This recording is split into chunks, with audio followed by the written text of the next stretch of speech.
should be the 6th.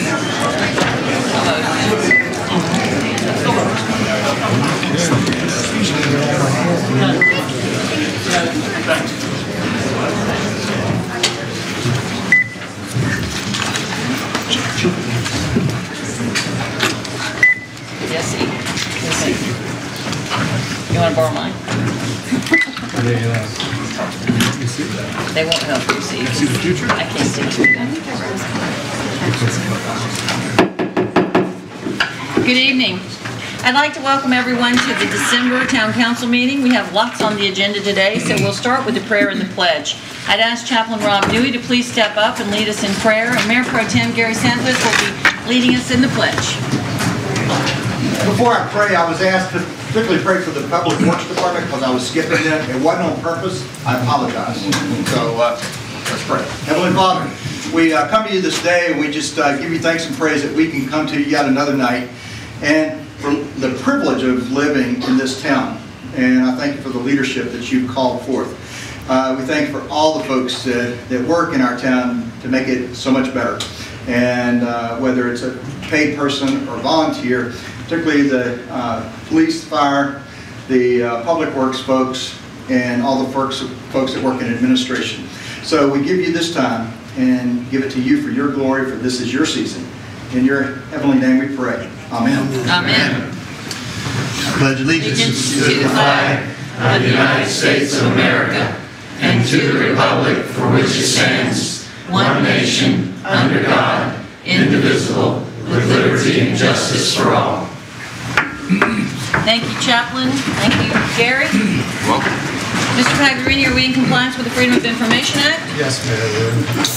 I need approval of the agenda. Madam Mayor, I'd like to make a motion to amend the agenda. That place item C, old business executive session, as new item number 11 under planning and new business. Item 11 would then be item 12, and item 12 would then be item 13. Do I have a second? Second. I have a motion and a second to amend the agenda. Any questions? All in favor? Aye. And the ayes have it. We have one public hearing. Thank you. Ms. Farrell? Yes, ma'am. Good evening. Good evening. We do have one public hearing, and this is a public hearing to receive comments on a proposed amendment to the development agreement for the Hasseltrack Associates LLC's project known as Central Mount Pleasant Hasseltrack. This is generally located in the area of Benning Road and Bowman Road. Comprises approximately 109 acres with all of the tax map numbers that have been identified on your agenda. You do have corresponding item under planning new business for this. I also wanted to announce that we will have the second required public hearing for this development agreement amendment on your next council agenda, which is January 10th, and that will be here in council chambers. Thank you very much, Ms. Farrell. We don't have anyone signed up to speak under that issue, but is there anyone here that would like to address us in this public hearing? Hearing none, this public hearing is closed. Item number B is the Charleston County Urban Entitlement 2017 funding with respect to the Department of Housing and Urban Development. I believe Jonna Murray is here. Yes. Welcome. Thank you.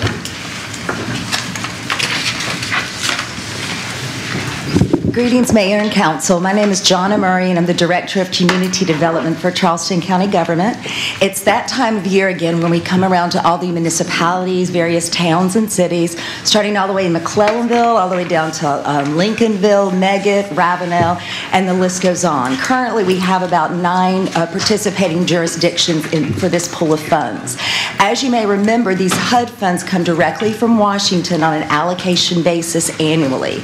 The top priority as identified by the community are access to clean water and sanitary sewer systems or septic systems or wells. Secondly, it's housing rehabilitation. For our low to moderate income individuals, typically having substandard or being faced with a substandard home is very prevalent, all too prevalent, particularly in our rural areas. So those are the 2 goals primarily over the next 5 years. And in December is when we typically look at the application period and release that grant application. We will be releasing the grant application right before Christmas on December 22nd with applications due February 3rd. And then it'll go through the scoring process onto the Community Development Board and then on to the County Council for recommendation for funding. And so if you know of a nonprofit that may be interested in doing some of these works, or a nonprofit developer or the like, please encourage them to apply to the county for some of these funds. Thank you. Thank you, Jonna. Anyone have any questions for Jonna? Well, thank you very much for the information. Thank you. Thank you. And we have some special recognitions and some awards. We do. Mayor, council members, please join me up on stage in front.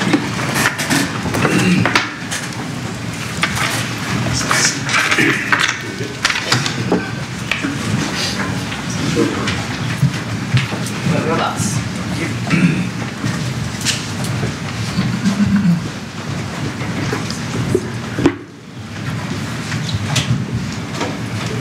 Okay, thank you, Mayor, council members, ladies and gentlemen. Chris Luley, Chris, our senior planner with our planning department. Will you lead us in the Cresco Historical Award, please? Commission members, come up.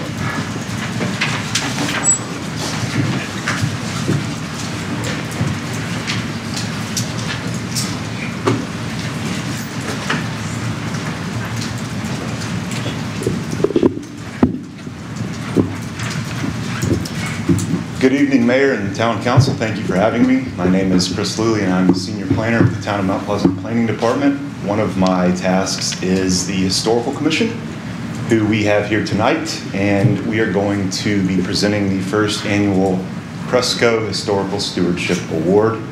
At this time, I would like to introduce our chairman, Rick Gutowski, who will be presenting the award.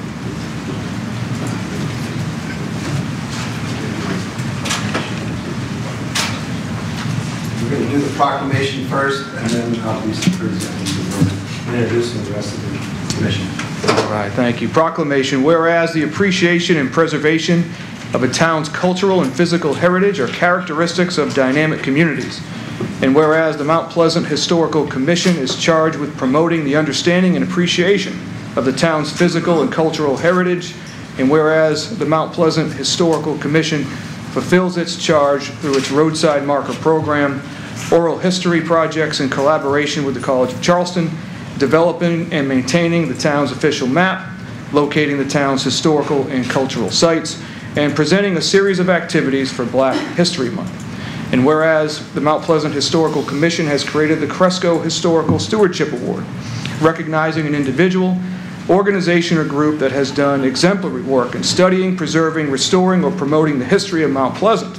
And whereas Mary Julia Campbell Royal has served as Mount Pleasant's official historian for the past 20 years, was a founding member of the Mount Pleasant Historical Commission, published 2 popular histories of Mount Pleasant, Mount Pleasant, the Victorian Village, and Mount Pleasant, the Friendly Town.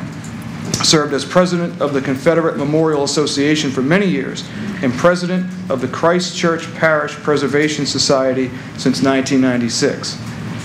And whereas Mary Julia Campbell Royal's contributions exemplify the purpose of Mount Pleasant Cresco Historical Stewardship Award. Now, therefore, I, Linda Page, Mayor of the Town of Mount Pleasant, on behalf of the Mount Pleasant Historical Commission, on this 13th day of December 2016, do hereby proclaim Mary Julia Campbell Royal the inaugural recipient of the Cresco Historical Stewardship Award. Thank you.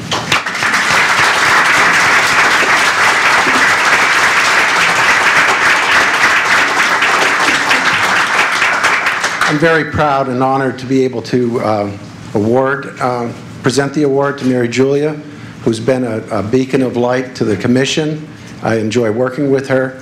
History is such an important part of Mount Pleasant these days as more people move into town. It's a matter of making sure people know the history of Mount Pleasant, what we've done and what we've accomplished here over the many years. We are expanding into the schools. We're having commission meetings in each of the middle schools each year. We've already done Cario as well, and we'll be talking to the 8th graders in each of the other 2 schools before the end of the school year. Our commission members tonight are Ken Shortridge and Robert McDonald. Robert is the gentleman who's come up with the idea for the award, and very pleased to have that opportunity to do this. This is an award that isn't necessarily awarded every year. It's intended to outstanding performance. Not like the Academy Awards where somebody's always going to win, something. So, Mary Julia, if you could come up with your daughters.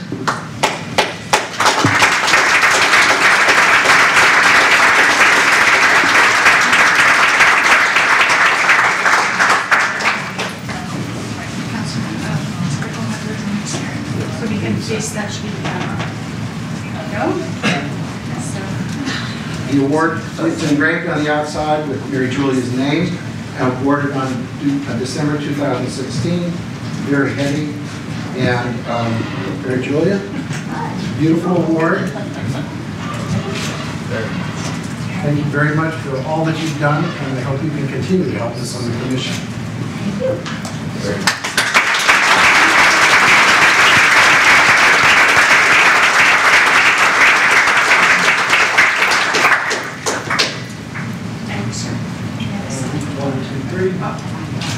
We need one commission member there. Open the box. It's a little heavy for Mary Julia. There we go.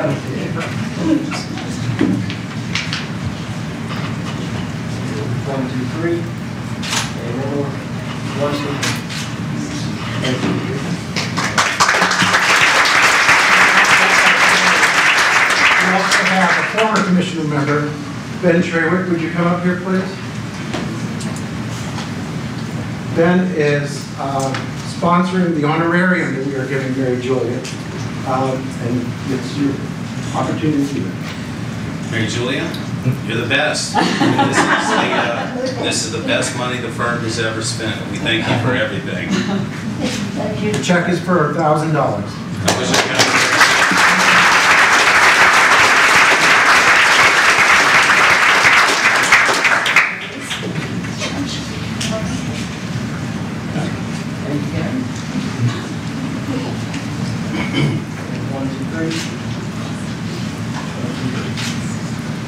Thank you. Merry Christmas.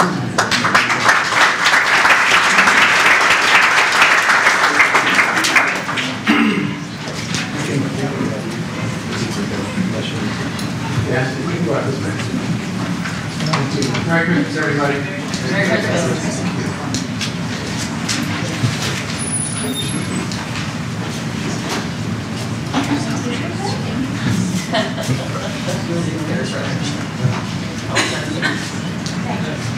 Councilman Bremer, will you lead us in recognizing the Wando Band?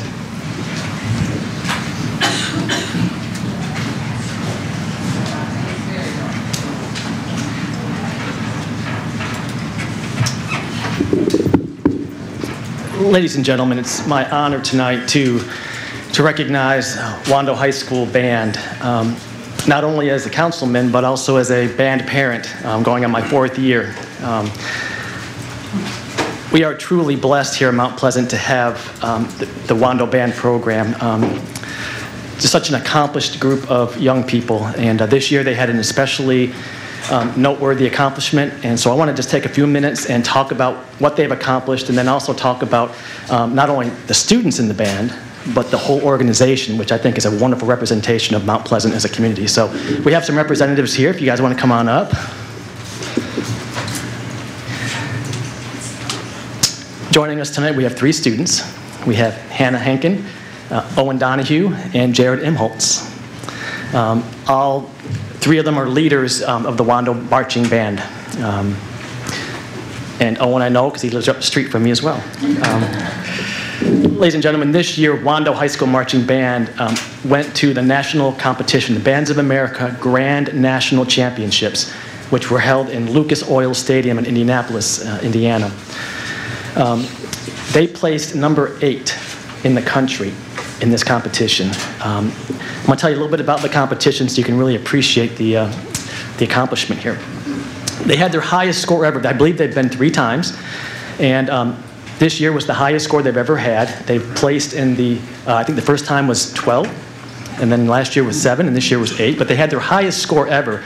And the competition this year was just brutal. I mean, the top 10 bands were, some of those bands were repeat national champions, and so Wando was one of 13 marching bands to make the finals in this competition, and then of those 13, placed 8 overall.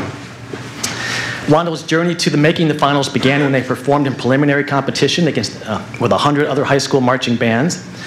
20 of those bands, by the way, had made the finals previously, so a very high caliber. Wando's performance placed them in the top 36 bands in the semifinal competition. And if you're not familiar with the competition, once they compete, they turn right around and compete again the same day. It's crazy. These guys go up there, and all they do is compete, and they're on a bus and coming back. It's kind of a brutal 36 hours. During breaks between the semifinal performances, Grammy Award-winning artist, country singer Darius Rucker gave a message of support for all the bands, but a special shout out to the hometown favorites here at Wando. Again, Wando placed in the top 13 bands and moved quickly to get ready for their next performance for the finals. Wando's performance was called Therefore, and it was centered on some philosophical ideas by Descartes and others. And I have to tell you, if you've not seen the show, the only way I can describe it is if you were in an art gallery looking at an art object on the wall, and all of a sudden that art came alive. It was absolutely spectacular from the stands. I know the mayor, Mr. Santos, and I were there that night watching it at the stadium, and it was absolutely incredible to see. You know, Wando has won state championship 10 times, and so they've sort of, in some ways, outgrown the South Carolina stage and needed a new challenge.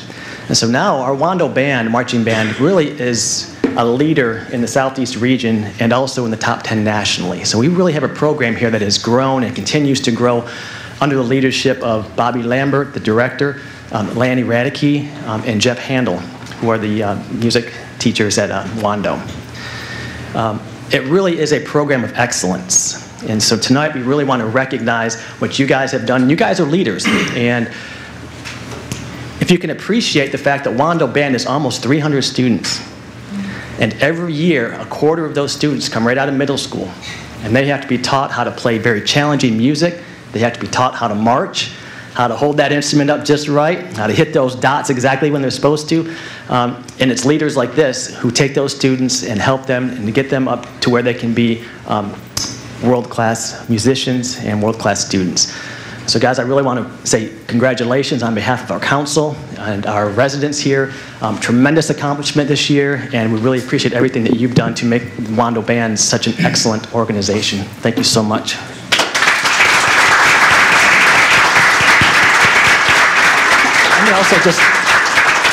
Let me also just say as well, of course we're here to recognize the incredible work of these students. The Wando Band program is really 300 of our families here in Mount Pleasant. 300 of our families, a high number of our business community. Ms. Radke, come on up. Come up. Hi. Ms. Radke, who's our Associate Director of Wando Bands. So welcome.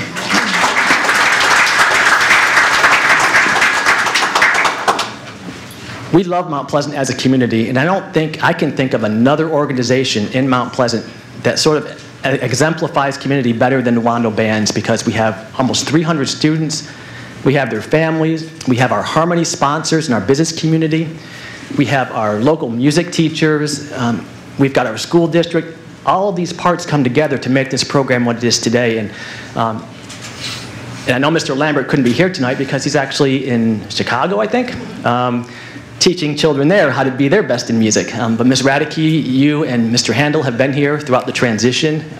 Tremendous work to get the musical quality where it is today. And I'm just very proud to be a parent of a Wando Band parent. So again, congratulations to you all, and look forward to great things in the future.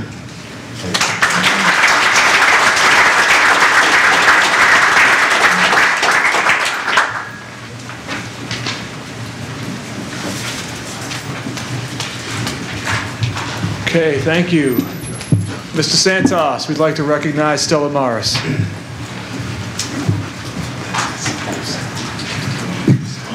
Boy, I tell you, this is a hard act to follow right there. He was right. We were able to watch them practice, and I tell you, they were amazing. But I am so fortunate tonight to be able to introduce another group of amazing kids. This is the Christ Our King Lego Robotics team. Would you like to come on up? The coaches are John Mutter, his head coach, Steven Zimmerman's assistant coach, and Joe McNamara is assistant coach as well. They don't want to leave the robot. Yeah, we have the robot with us as well. How about that? I'm going to tell you a little bit about it. I'll tell you a little bit about it, and then head coach, if you'd like to come up and say a few words afterwards, that'd be fine. The Christ Our King Stella Maris Lego Robotics team recently placed first in the regional competition and won automatic placement in the state champion competition in January. This event is part of the South Carolina First Lego League designated to nurture and support STEM education across the state. The Lego Robotics competition is divided into 3 categories. 1, the robot. You need to build a working Lego robot that performs a series of functions and duties on a tabletop. The group chose bees, where safe felt relatives. While spraying for mosquitoes and messages, warnings, whenever your hive falls, the battery is charged by a solar panel, so it can be used. And ladies, there's a lot more of that going on in our schools, and I'm very proud to present to you the Christ Our King Stella Maris Legos Robotics. Our 8th grade students, but I've got 7th and a single 8th grader all around the state, and it's brutal competition, but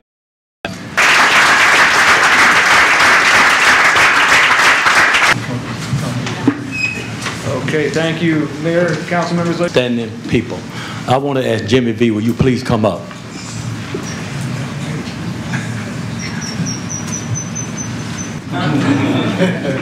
Because you see Jimmy everywhere, and that's Jimmy, he's an engineer at the Chief T with him, please, also. Talk about Jeremy. I want to also recognize Chief T. 24 years old now, so we said we're getting old, but we better, right, Jennifer? Yes. Yeah. But when they talk, people listen. They're very quiet, but very dedicated in everything they did. 20 years, and thank you for everything you did, man. Like once again, he's not. Rank as sergeant. He's what is recognized one of the best trainers around. So that's something about his expertise as a chief, which means he has a group of officers who go out and process crime. Horton located a software program to help manage what he's done. So Greg, I sure appreciate that. Another one of the, make sure they know what they're doing. Hopefully we'll never have to use it, but they're getting the best training. Just a few days ago, they saved someone's life. We have a regular with the group run seeking help over to the police department. Another would come in, wouldn't stop working on the port, the man to the hospital, and he is alive and well. And so, thank you. Thank you. Congratulations. Mr. Santos.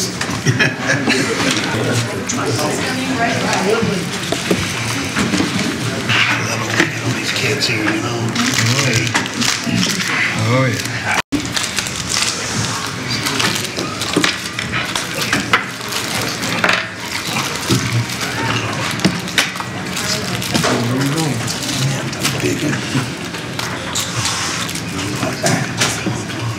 Who was that? The crab. Crab on the loose. Keep your phones in your pocket.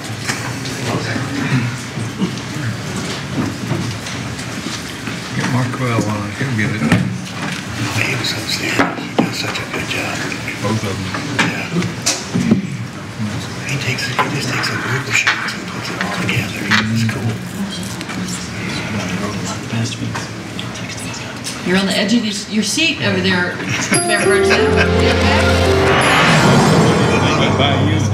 Here we go.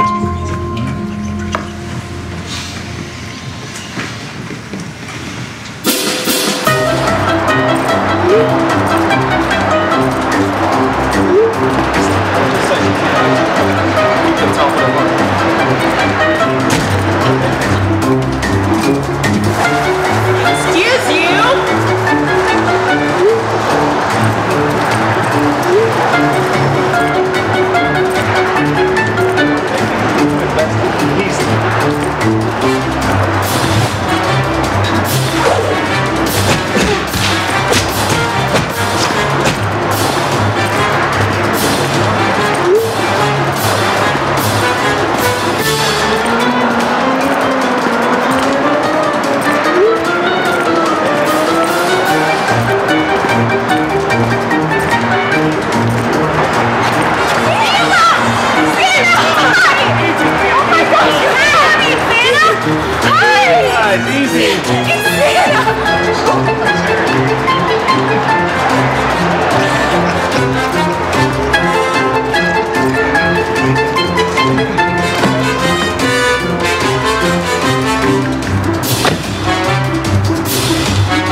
Got stuff to follow, Santa.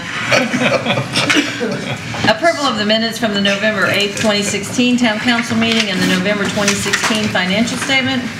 So moved. Second. I have a motion and a second. Any questions, additions, concerns? All in favor? Aye. Aye. Opposed? And the ayes have it. Now's the time on the agenda for correspondence and public statements. I believe we have several people signed up to speak. We'll call your name. You can address us. Please give us your name and address for the record. We'll give you 2 minutes to speak to the council. Lewis Jefferson.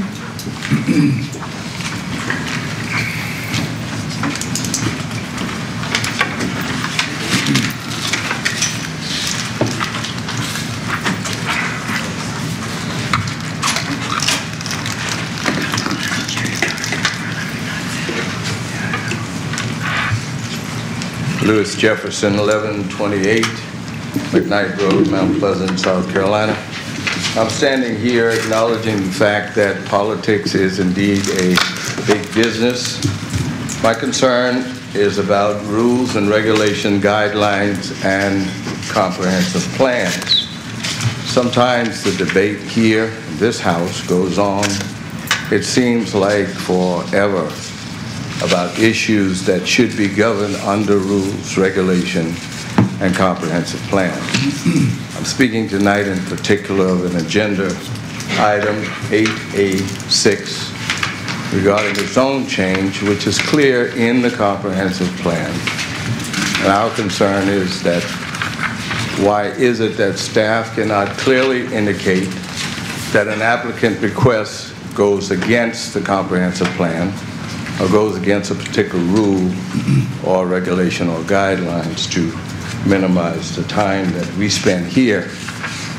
And the other part of the conversation that extends the night goes into decision-making process based on suppose and what if. We've been hearing that discussion goes on about the connection of Long Point Road and Georgetown Highway in reference to this zone request. That hasn't happened yet, and we just feel like it shouldn't be a part of the decision-making process. It is wise to anticipate that in the plan for the future, but it certainly shouldn't burden our community and make us appear to be divided because someone in our community desires to sell their property. We don't stand against that. We stand against the zone change and the violation of the comprehensive plan. And we're just making that request that these comments would be considered, that we can go forth and seem more united than we are divided. Thank you. Thank you, Mr. Jefferson. Barry Wolf.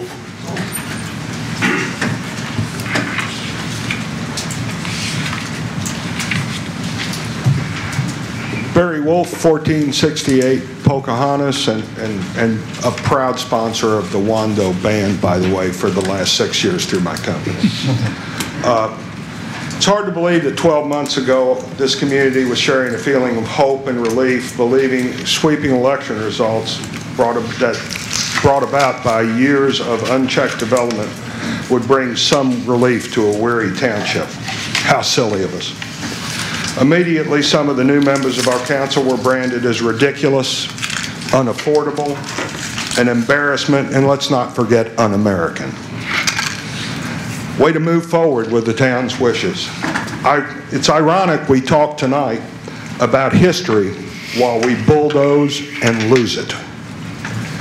An issue that has been talked about for over the years is subdivision of lots and the building of accessory dwelling units and their effect on the reduction of pervious surface and residential density in the older part of town, specifically the areas of Old Mount Pleasant and the Indian Village where I live. It's only getting worse as we have our build, build, build mentality. One of the arguments in favor of ADUs is being discussed now in our discussion of affordable housing. That's fine if you think affordable is $80 or $140 a night for a weekend or a week and in an ADU. When we talk about this, we talk about a taking. 2008 is when we started allowing ADUs. Why can we not say It's not working out to the way we wanted it to do. Time to take a step back and look at what we're doing. There is an issue that everybody is aware of, changing the way we elect our sitting members of council. Going to districts. 8 districts, 1 person. That's what these people are pushing. Is that not a taking of 78% of my right to decide the future of my town? I think it is. Thank you, Barry. Eyes are upon you. November's coming. You're accountable for what you do. Remember that. Thank you. George Freeman.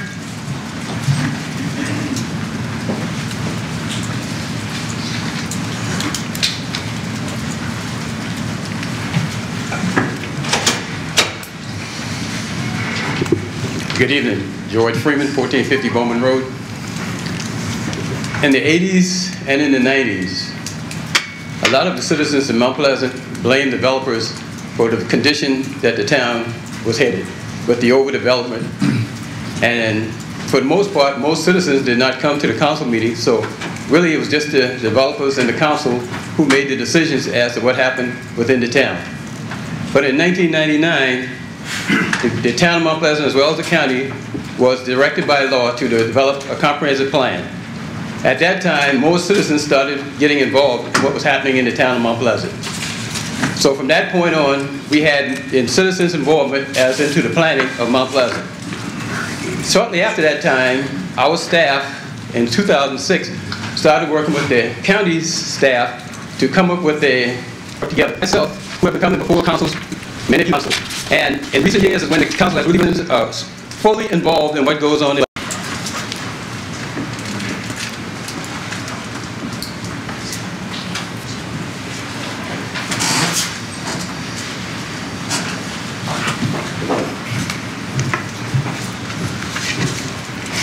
Good evening. My name is Jatika Manigo. My address is 105 Nathan Road, Somerville, Dorchester County.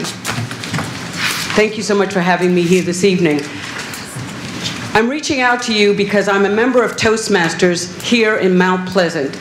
If you are familiar with Toastmasters, you know that the focus of this organization is to help people speak and lead in their communities. I've been a member for 15 years. The organization has been around for 90 years. We currently have 7 clubs in the Mount Pleasant area, and you're probably saying to yourself, why is this important? Mount Pleasant looking for opportunities and looking for employees. The number of clubs in this speaking and communication skills. I'm a professional speaker and trainer, and as I said, I've enjoyed being a Toastmaster for 15 years. Currently, in 2011, what Toastmasters did is they decided to develop the leadership side. Companies need employees that can lead. What we're looking for is for you and for the business community to help us grow this organization by developing a club in your companies and in your communities, by supporting a club that is current, and by providing space for clubs that are trying to expand. I want to thank you for letting me speak this evening. My name is Jatika Manigo. I'm a member of Toastmasters, and we are where leaders are made. Thank you. Thank you, Ms. Manigo. Pat Sullivan.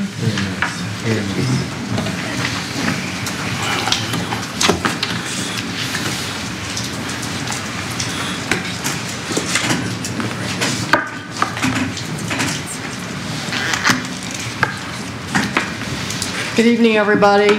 Pat Sullivan, 1002 Plantation Court. When I saw the zoning change request within the Sweetgrass Basket area overlay district to AB, I thought, oh no, not again. And then earlier, when some members of the Historical Commission used the words, we need to preserve our physical and cultural heritage, can we please do that and quit changing this overlay district, which was put together over a year's period of time between the town, the county, and the residents of that area. The second thing I want to mention is way back on the agenda, there's an item of changing the way minutes are taken in the committee meetings. If we change to not type notes that someone like me or anybody else in town can go back and look up on the town website and read almost word for word what happened, we are losing transparency big time. So please do not go that direction. And my apologies to any of the staff members who take all these notes and work really hard putting them together. But from the public standpoint, we really need these notes because I go back and use them all the time, and I'm sure lots of other people do as well. Thank you. Thank you, Ms. Sullivan. Okay, that's all we have signed up to speak under public statements. We'll move it on. Planning, Ms. Farrell. And item A, development. By the particular, go back one slide, please. Now go to the next one. It is easiest to visually show you the difference in the plans here. This is the currently approved sketch plan. I'm going to point out a few areas and then you'll see the difference when we go to the next slide. This is, again, the Hamlet track right here. You can see the just the street pattern that we have here. You'll see also that some townhomes proposed in this area, and then some single-family lots shown in this area. So if we go to the next slide, you see the difference. The lots in the neighborhood track have been removed, the townhomes have been removed, and a little bit more of a gridded street pattern has been created here.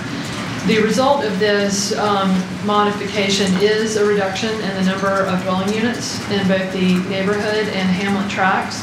The staff did verify that they are maintaining the required amount of open space. Their lakes, their ponds obviously are increasing with the change, as you see, where several of the lots were located that has been changed to water in that particular area. Also, just as a matter of information, because I felt that this would come into question through the process, these extra lots that are not going to be built in the Hamlet and the neighborhood tract cannot be moved to the mixed-use tract. So there is a limit, a cap, still in the mixed-use tract, so they do not have the benefit of moving those up into that area. So that's kind of it in a nutshell. It's really a change to the sketch plan here, as I explained, and that required an amendment to the plan development in order to accomplish that, and it's been recommended for approval by the Planning Commission and Planning Committee. Move for approval. Second. I have a motion and a second for first reading. Any questions? Mr. Garch? Yes, sir, Madam Mayor and members of council, as in the past, as tonight, anything that pertains to this property here, I'll be abstaining on any votes. Thank you. Thank you, Mr. Garch. Any other comments? Mr. Christine. I'm sorry. I just wanted to recognize you for the record. I'm sorry. Okay. Yes, sir. Just to repeat, so the number of dwellings is reduced, the amount of green space is increased, and they can't move any of that authorization anywhere else. That's right. They still have probably residual areas where they could locate some additional lots, such as in this particular area here. But overall, the Hamlet tract was allowed a total of 78 units. Right now they're showing 48, and they've limited amount of space to expand. The neighborhood tract was allowed 77 units. It's pretty much been built out with just 20 here. Okay. So, and then yes to the open space as well. Great. I'm good with reductions. All right, we have a motion and a second for approval. All in favor? Aye. Opposed? And the ayes have it. First reading, ordinance number 16107, an ordinance providing for a third amendment to the Plan Development District Ordinance pertaining to an approximately 109.04 acre tract of land known as Central Mount Pleasant by revising the sketch plan and trip generation summary. And item number 2, of course, is the ordinance providing for that. Move for approval. Second. I have a motion and a second for approval. All in favor? Aye. Aye. The first was Mr. Bustos.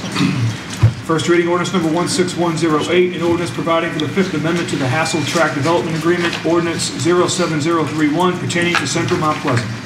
Thank you. Item number 3 and 4 are regarding an amendment to the Bell Hall Plan Development District. Ms. Farrell? Yes, so we'll take the zoning amendment first. The next item is the associated impact assessment. The request that is in front of you is a request to amend the Bell Hall Plan Development Ordinance So you see the property as the tract of land as a whole outlined here. This is owned by the State Ports Authority. What you are considering, however, is only a rezoning of a 15-acre portion of this 97-acre tract. So we're going to be talking about the area right in here. It is currently zoned within the Bell Hall Plan Development for light industrial uses. The request is to amend the PD to allow for economic development. The port does intend to build their new main office, 90,000 square foot corporate office at this location. There's also associated with this rezoning from light industrial to economic development is a request to increase the building height for the office building for the property. Current building height in this area is ranges from 35 to 40, and so the request is for a maximum of 75 feet with a limitation of 4 stories. This request, or what I have reviewed, pertains only right now to the plan development amendment. The impact assessment's next. With respect to the plan development, both the Planning Commission as well as the Planning Committee recommended approval of the zoning change and the height request. Thank you, Ms. Farrell. Move for approval. Second. I have a motion and a second for approval. Comments, questions? We do have someone signed up to speak. Mr. Whitesides, would you like to speak? Available for any questions you may have on this or that. Thank you very much. Mr. Haney? Thank you. Just a couple of questions. This site is wholly owned by the State Ports Authority, is that right? That's right. Okay. Is there any speculative development in this or plan for this? And the reason I'm asking is if we're going to raise heights by that much, are we dealing with State Ports Authority, or are we opening the floodgates for other development that we might have a hard time seeing there? The height request pertains only to the 15-acre portion of the tract, and as you will see more clearly on the sketch plan on the next slide, they are developing that entire tract with the building, the parking, drainage. So there's not any residual area outside of the 15 acres that the height would apply to. Thank you. Thank you. I have a motion and a second for approval. Any other comments? All in favor? Aye. Opposed? And the ayes have it. First reading ordinance number 16109, an ordinance providing for an amendment to the Bell Hall Plan Development District ordinance pertaining to an approximately 15-acre portion of an approximately 97.81 acre tract of land identified by TMS number 537000041, located off of Shipping Lane and depicted on a plat recorded by the Charleston County RMC office in Book BV, page 120, by rezoning from LI, Light Industrial District, to ED, Economic Development District, and to allow up to 75 feet in building height. Thank you. Ms. Farrell, and this is the impact assessment for that same project? Yes.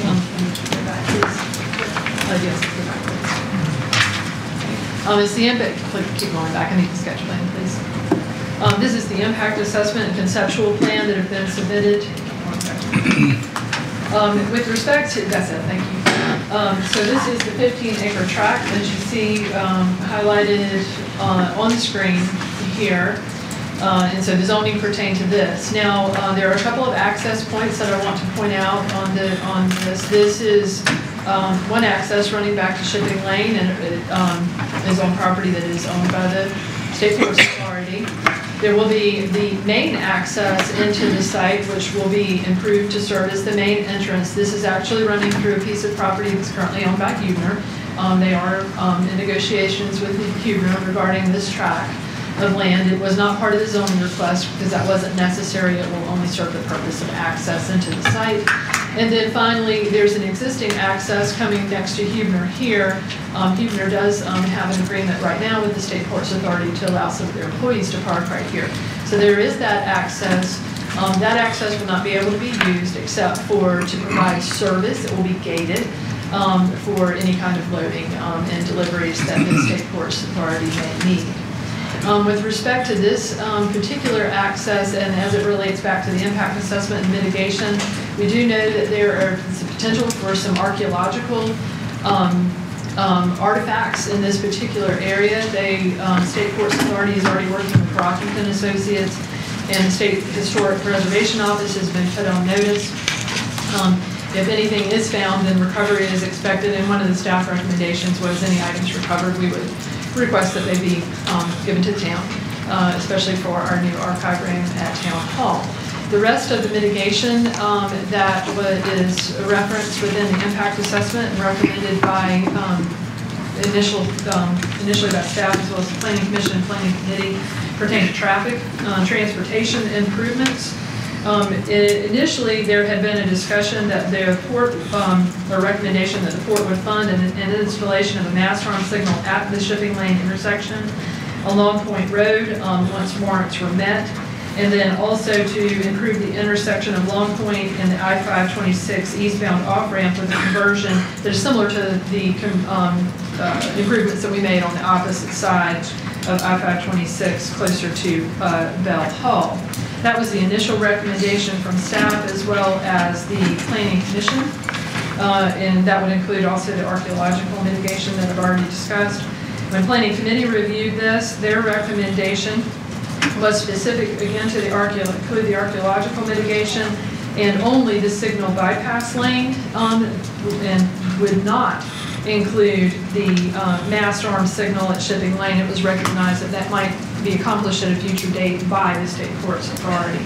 So those are the recommendations related to the impact assessment with respect to mitigation, the archaeological recovery, and then finally the installation of the signal bypass lane on Long Point Road. And the only thing that we would need to establish further with this would be the timing of the installation of the improvements on Long Point Road. So we would respectfully suggest that that should be tied with certificate of occupancy, and would like to further clarify that we do understand that they do need to go to gain approval from DOT, and that in and of itself could potentially cause a delay, so that may need to be taken into consideration as part of your any approvals or mitigations with your conditions.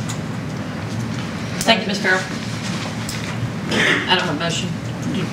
Just a question for Brad, if he's listening. Can the shipping lane, mast arm, stop sign and all that, is it too close to the Wando Place light? I mean, we've always heard that it was 250 feet. I don't know what the distance is there, but it seems close that you would have two stoplights on Long Point Road. Shipping lane from like Wando Park Boulevard? Yeah. It's at least a quarter mile. Okay. At least, if not more. So there's no concern in spacing. Gotcha. Thank you. Thank you. So what's the favor of the committee? Council. Mayor, I'll make a motion to approve, including all the staff recommendations, including the archaeological items and the signal bypass lane, and tying that timing-wise to the certificate of occupancy. Second. So I have a motion and a second. Other questions, Mr. Garch, have a question? Mr. Brimmer, would you consider also, I was listening to Ms. Farrell, aside from the CO, but also excited to get a matching bypass lane on that side to do like we did, but I would like to ask you to condition your motion that that's upon SCDOT approval. So SCDOT is not holding up this whole project. Would you consider that? I'll include that. So we have an amended motion, amended second. Any other questions, comments? All in favor? Aye. Opposed? And the ayes have it. Item number 5 is the first reading of an ordinance providing for an annexation of 2.5 acres on Highway 17 North and Old Georgetown Road. Yes, this is just the annexation. The parcels are highlighted on the map right next to Christ Church across from Boone Hall. Move for approval of the annexation. Second. I have a motion and a second for approval of annexation. Any questions? I do have a speaker signed up. Mary Jackson. Ms. Jackson?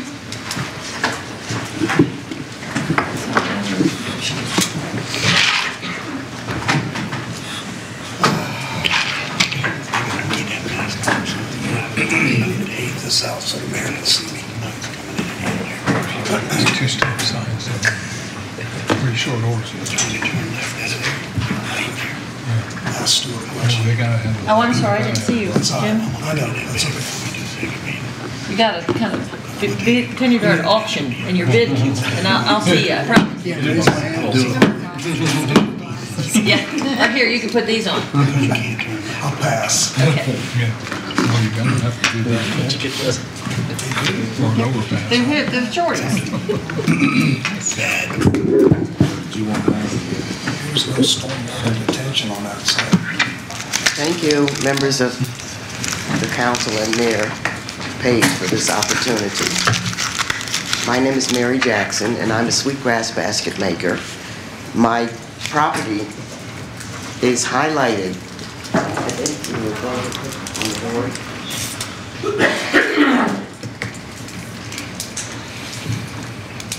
Mary, you can continue. I think we saw it. I don't want to get into your 2 minutes. So Okay, well, thank you.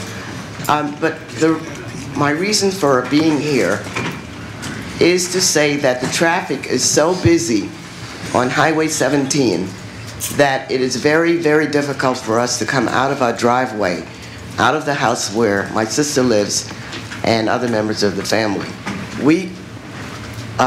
Once it was a rural community in that area. It is now very busy and everyone knows what the area is like. Traffic is so difficult that it's impossible to get out of the driveway. That's my concern. And I asked council to please recommend the changes that the applicants are asking for. And this would, then we can just give up that property. And so that is why I'm asking you to do this. Thank you, Ms. Jackson. So we have a motion and a second for approval of annexation. Any other comments, questions from the council? All in favor? Aye. Opposed? And the ayes have it. Oh, one no? Yes.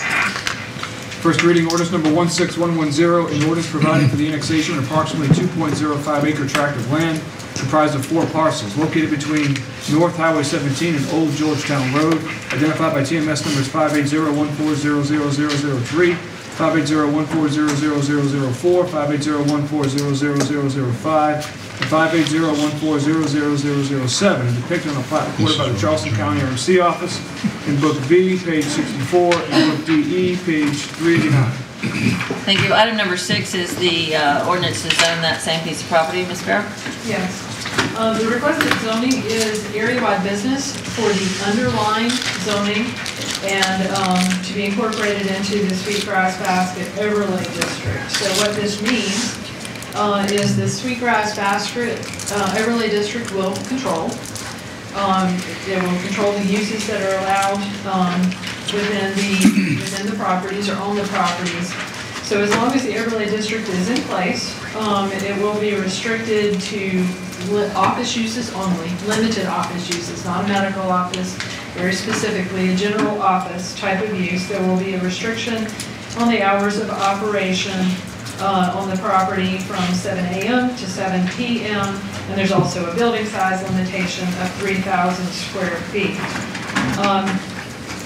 I will point out, however, we had a lot of discussion at the Planning Commission as well as the Planning Committee about the underlying zoning and if the overlay were not in and still controlling. If the overlay, of course, were removed, everybody is, I know you all are familiar with area-wide business and the things that are permitted. And so if the overlay were to be removed, then the restrictions regarding the hours of operation, the size, and the limitation on uses would also be removed, and it would just be a standard area-wide business zoning. So we did have a good bit of discussion, as I said, at both the Planning Commission as well as the Planning Committee regarding the effect of the overlay on the underlying zoning. The Planning Commission at the public hearing ultimately recommended denial by a vote of 7-2. The Planning Committee recommended approval by a vote of 3-1. Thank you, Ms. Farrow. Questions from Ms. Farrow? Yeah, Madam Mayor. Christiane, what is the current zoning now on that property? It's in the county and it's zoned what they call Special Management 3, which does not allow commercial uses at this point in time. And then this property is in the county is also part of their version of the Sweetgrass Basket Overlay. So subject to the same, pretty much the same rules that we would have. Thank you, Ms. Farrow. Mr. Smith? Thank you, Madam Mayor. Christiane, at the Planning committee meeting, we were given a diagram here that you saw as well. But my question to you would be, what, and I realize and recognize some of these are in the county, but in terms of the zoning of those, what zoning must be in place for budget blinds to be operating out of that parcel? County, it's got obviously some sort of commercial zoning, but if you read the county's overlay district that is similar to our Sweetgrass district, it recognizes that there were, at the time that the overlay was adopted, there were some existing businesses that would not now be permitted. They were allowed to continue operation, and it's specifically outlined within the county's ordinance.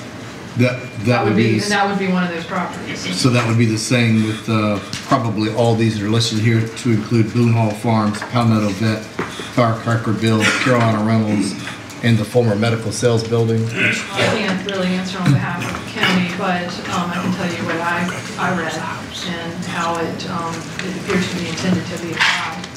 So let me ask my question a little differently, and you can help me so that it's clear to me from your perspective.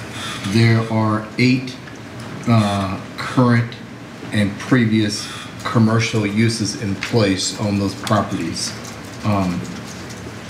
They have some sort of zoning in place that allows them to operate their businesses out of these properties. Is that a fair and accurate statement? Continue to operate. To continue to operate If it was this? new, it would not be. Thank you. And it looks like there's a total of 16 that are not and 8 that have commercial. Thank you. Thank you.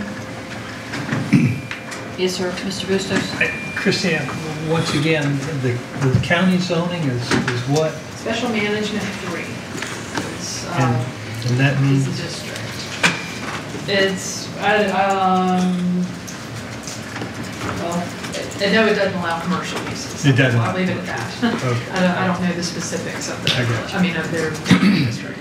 Yeah, my concern with this, and I spoke about this in the planning committee, is that if we could even, that corner is not going to be residential. I mean, it just isn't. Living on Highway 17 is tough.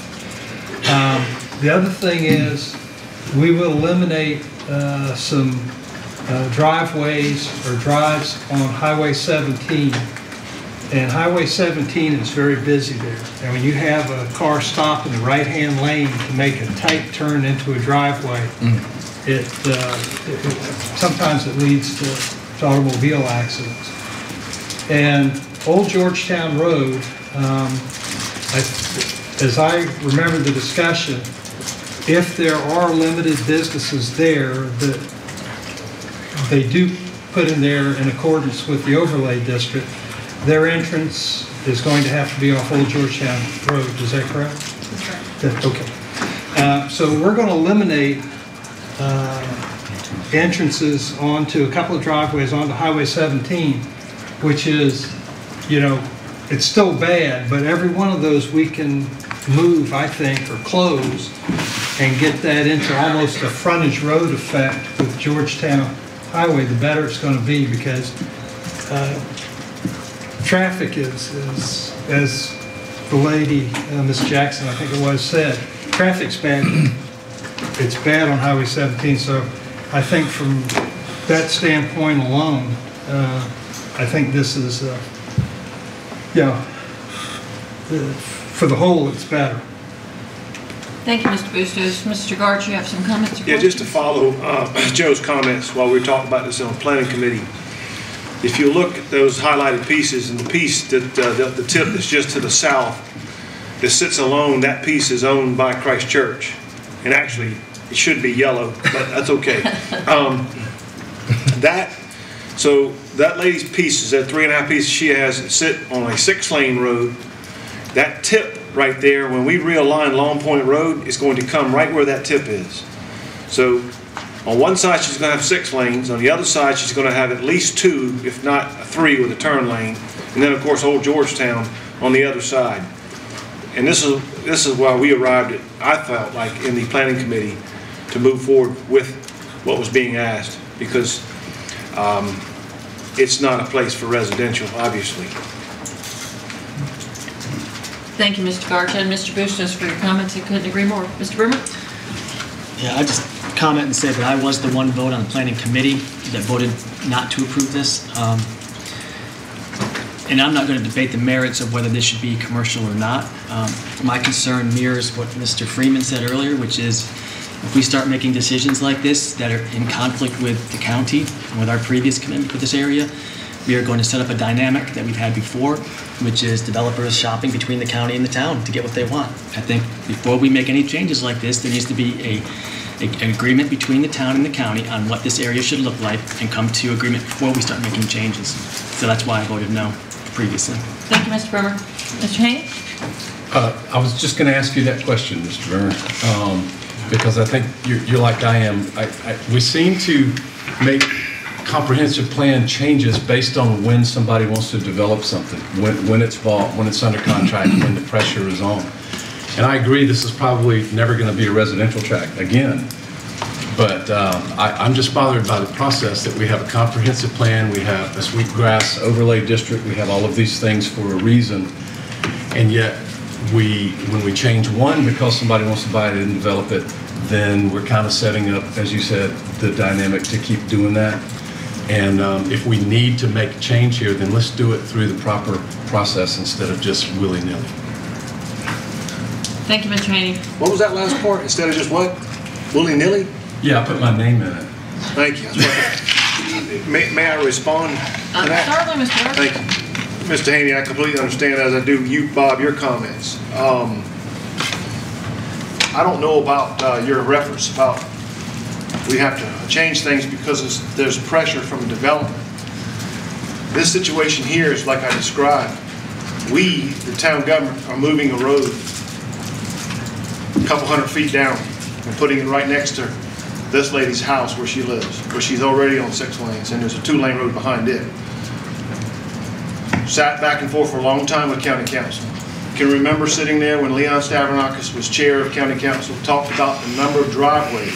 Joe, I believe you were there. And the concern we had, and of course his response was, as representative county council, property rights, everybody should have their own driveway on 17. We're like, no, we got to do a way to, we got to figure out how we can remove some driveways and get some access, like on the frontage road. This is lining itself up for it. I can't help it that it looks like it's, you know, here it is a move, because this piece of property, I know they've been trying to sell it now for at least 15 years, because my office is right above it, and I don't own property, I just simply rent, but I get it. No, but I just would say to you, to me it's not willy-nilly. To me it's the fact that we've been wanting to move a road since 1998. The property just happens to be there where she's sitting. It's not something where I, in my support of this project, is looking to undo years of cooperation between us and the county. That's all. Thank you, Mr. Garch. Mr. Owens. Yeah, thank you, Madam Mayor. I appreciate that. Thank you, Mark. One of the things that concern me is something that Councilman Bremer and Haney brought up, is that we're changing the comprehensive plan again. Just a quick question, Christiane. The owners of the property, are they all in the same, one and the same? I believe Ms. Jackson owns all 4 of those properties. Okay. Is there any chances of incorporating or removing the lot lines and incorporating a large parcel? I would imagine that's probably the intent, ultimately, by the buyer. Right. I, for the life of me, just can't get behind something and changing the comp plan. You know, I don't have all the details, and certainly, you know, new development can come in there, but if they're going to change the lot lines and it's going to be a larger parcel in there, you know, it could create some problems in and of itself getting in and out of not only 17, but also Old Georgetown, as well as the connector to the Long Point Road extension. So I can't support that as well. Thank you, Madam Mayor. Thank you, Mr. Owens. Just for clarification, Ms. Farrell, can you go over with us one more time the limitations created by the fact that they're in the Sweetgrass Basket overlay district, and the fact that they're not asking to be removed from the district? as long as the overlay is in place. This specific section is called the Old Georgetown portion of the overlay, and so it will control the underlying zoning district. It will limit the uses to low-intensity professional office. It will limit the hours of operation to 7 a.m., between 7 a.m. and 7 p.m., and it would limit the building size of any building to 3,000 square feet. So it doesn't mean that they couldn't have multiple buildings. They certainly could, but it's not limited to one. It would be limited to that footprint. Right. Is there a height limitation as well? It's 35 right here. Okay, so 35 foot high, 3,000 square foot, limited use, and limited access to 17. Any other questions from the council? Mr. Carey? Just a limited access to 17. What do you mean by that? The part of the intent of the Sweetgrass Basket Overlay District, especially this portion of Old Georgetown, is for any new development to access Old Georgetown rather than any new curb cuts on Highway 17, unless it could perhaps, as you know, like up near Firecrackerville, there is perhaps potential for some consolidated accesses like that would make sense, but otherwise it is to use Old Georgetown. And do we control that? Yes, and the county does too, through there, if anything developed new in the county. Thank you. Thank you. So we don't have a motion or second. What's the flavor of the council?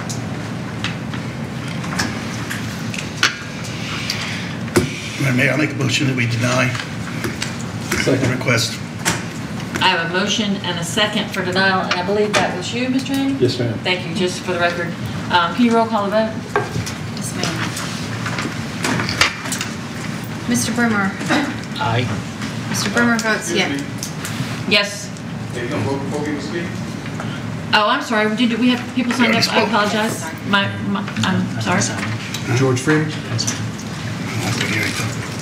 Sometimes that piece of paper is way over there, George. Some motions. I believe we have 3 people signed up to speak.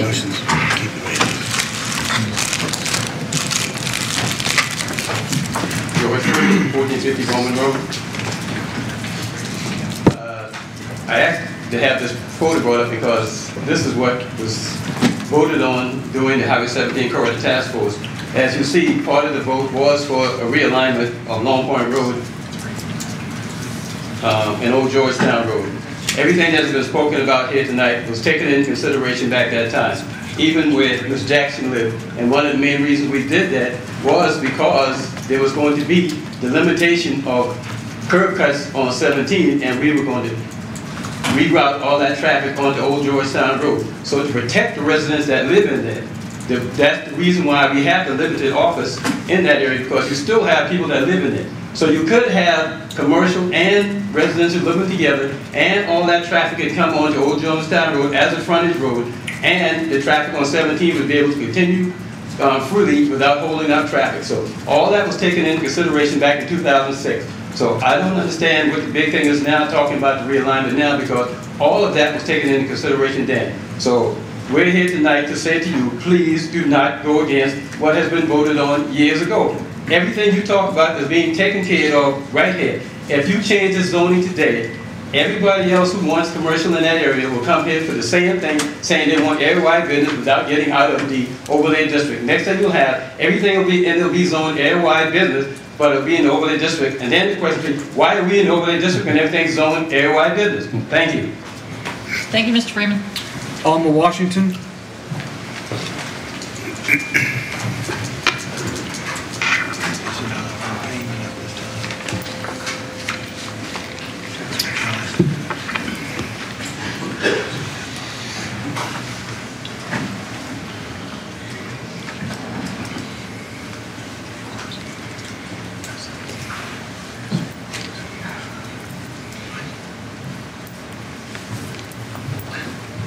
Good evening, Councilman.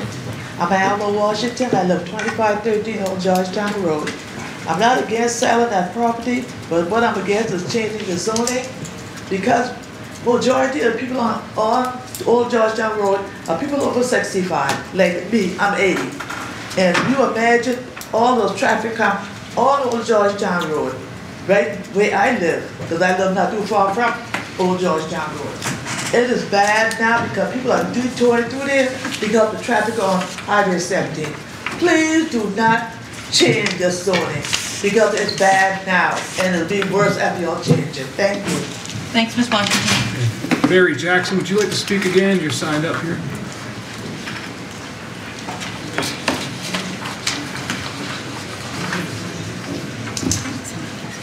I'll recognize you, sir, after Ms. Jackson. Thank you.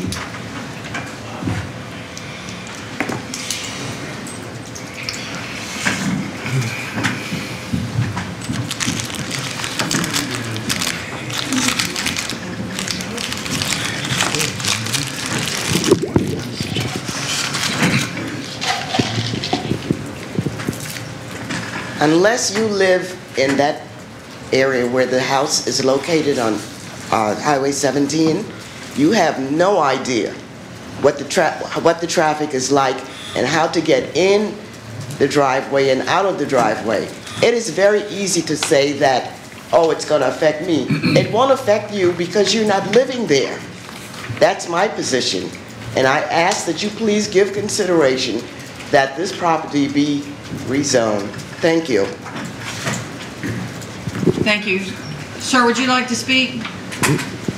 Please come forward, state your name and address for the record. We'll give you 2 minutes to address the council.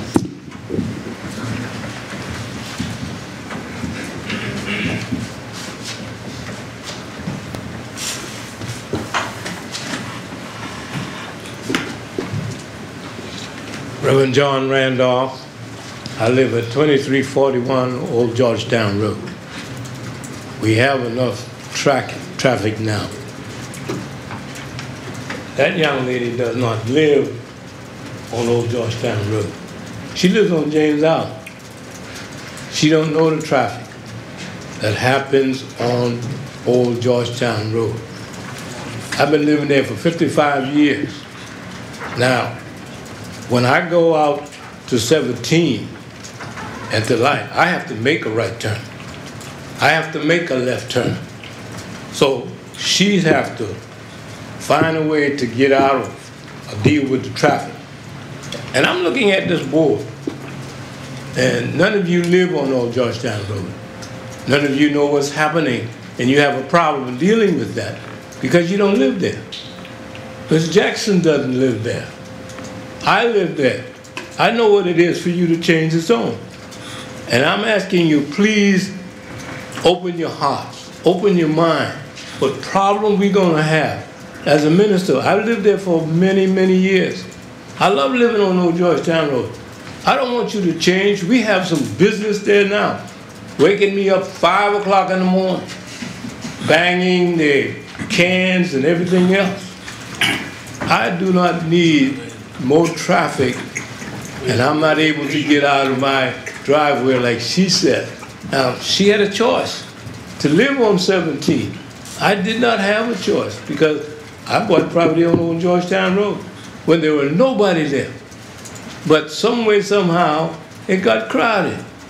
I'm begging you as a board to keep what we have. Don't change the zoning. I don't care what it is. For Mrs. Jackson, because she does not live on Old Georgetown Road. She lives on John James Island. Thank you very much. Thank you, sir. I'd like to make a correction. I do not live on James Island. What you said? I did not say that. I live on John's Island, true. Thank you, Ms. My residence is on 17 where my sister is handicapped. I'm there more often than the kids who live next door to me. Thank you, Ms. Jackson. You're welcome. Thank you. Thank you, Madam Mayor, members of council. Kevin Berry with Earth Source Engineering, 886 Johnny Dodds Boulevard in Mount Pleasant. I'll try to be brief. I know this point has gone on for a while. I spoke to the planning committee last week about this, and one thing I'd just like to bring up as a topic, and just for the full council, This area, as we all know, is an area of transition. I mean, there is a lot of transition that's going on in this area. I put together a map that I presented at Planning Committee. There's a lot of new residential developments coming along Old Georgetown Road. The sewer Project Green Line that was put up 17 North comes down Old Georgetown Road. And it was put that way, I think, to promote both residential development for future and commercial development on the front. I think Mr. Smith pointed out there's 7 to 8 commercial businesses that are operating right now in that loop section. This is a very specific loop section of the Sweetgrass Overlay Battery District. We're not asking to come out of the district. We know we're going to be at a major intersection. One of the goals of the town's comprehensive plan is compiling of properties. We're compiling 4 properties together. We're going to limit curb cuts. The new alignment of the intersection is going to come here, as was stated earlier. We will have a single access, whereas there's 4 separate parcels here now. Controlled access on the front. The traffic, it will not increase traffic down Old Georgetown Road because this intersection here, which is going to go back to Billy Swales Parkway and Rifle Range Road, traffic will come in and come out of our site. Loading will not happen down Old Georgetown Road. So there's a lot of dynamics coming to that area. I just want to point those things out and point that out for the public. It's not a traffic increaser for this loop. And I'd be happy to answer any questions that council may have of me. Any questions for the engineer? Mr. Smith? Madam Mayor, it was mentioned earlier about the elimination of curb cuts, and Councilman Bustos and I were looking at the map that was provided there. And just for an exact number, is it 2 or 3 curb cuts that are going to be eliminated along 17? Well, this would be 3 separate curb cuts that are allowed there now. So you'll eliminate those curb cuts, and if the DOT happen to give them one right in, right out, but their primary access again is going to be here off of Old Georgetown. Right, thank you. Thank you. Any other questions for the engineer? Thank you. Thank you. I have one question for Mr. Morrison. In regards to the comprehensive plan. In the comprehensive plan, is it not our goal to aggregate the properties and reduce those curb cuts? Might be a better Ms. Farrell? question for Christiane, but I mean, from a transportation point of view, from the practicality, does it help by combining the properties and getting less access? Certainly. So the aggregation of the properties is in the comprehensive plan, and the reduction of curb cuts on 17. Any time that we, whether it's here or elsewhere, if we can consolidate and manage access better through the reduction of curb cuts, it's better for our network. Thank you very much. I appreciate that. We have a motion and a second for denial. Mr. Brimmer has voted for the denial, and we'll move forward with a roll call. Mr. Brimmer votes yes. Mr. Bustos? No. Mr. Bustos votes no. Mr. Carrier? No. Mr. Carrier votes no. Mr. Garch? No. Mr. Garch votes no. Mr. Haney? Aye. Mr. Haney votes yes. Mr. Owens? Aye. Mr. Owens votes yes. Mr. Santos? Aye. Mr. Santos votes yes. Mr. Smith? No. Mr. Smith votes no. Mayor Page? No. Mayor Page votes no. I move for approval of the item as brought forth by the planning committee. Second. I have a motion and a second for approval. Would you roll call again, please? Mr. Brimmer? No. Mr. Brimmer votes no. Mr. Bustos? Yes. Mr. Bustos votes yes. Mr. Carrier? No. Mr. Carrier votes no. Mr. Garch? Aye. Mr. Garch votes yes. Mr. Haney? No.